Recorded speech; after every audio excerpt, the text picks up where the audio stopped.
আসসালামু আলাইকুম। কেমন আছেন সবাই? আশা করছি ভালো আছেন। আপনাদের মাঝে একটা মেসেজ নিয়ে আসছি। মেসেজটা হচ্ছে আমি গত ১ সপ্তাহ আগে একটা পরিমাপে যাই নবীনগর থানা, কৃষ্ণনগর। তো গিয়ে দেখি ওইখানে ওনার সম্পত্তি দরকার আপনার এ ৭৫% জায়গা। একটা ভূমিতে ৭৫% জায়গা দরকার বিএসসি।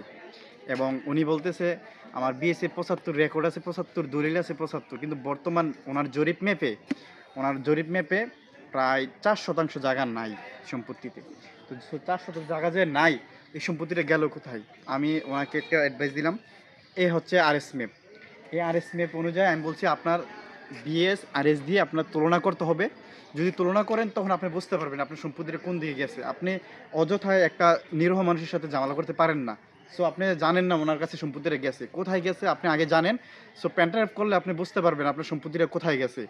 যদি আপনি পেন ড্রাইভ করার পরে যদি আপনি দেখেন আপনার সম্পত্তিটা মনে করেন খালেক সাহেবের কাছে গেছে, তখন আপনি খালেক সাহেবের সাথে আপনি বসতে হবে আলোচনায়।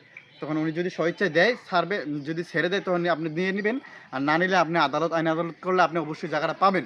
সো চেষ্টা করবেন আপনি আগে নিজে স্যাটিসফাই হন, দাঙ্গা হাঙ্গামা না করে। ভূমিতে দাঙ্গা হাঙ্গামা নয়, স্যাটিসফাই আগে হইতে হবে। নিজে স্যাটিসফাই হলে আপনার আর কোনো সমস্যা নেই। আসসালামু আলাইকুম রহমতুল্লাহ বরকাত।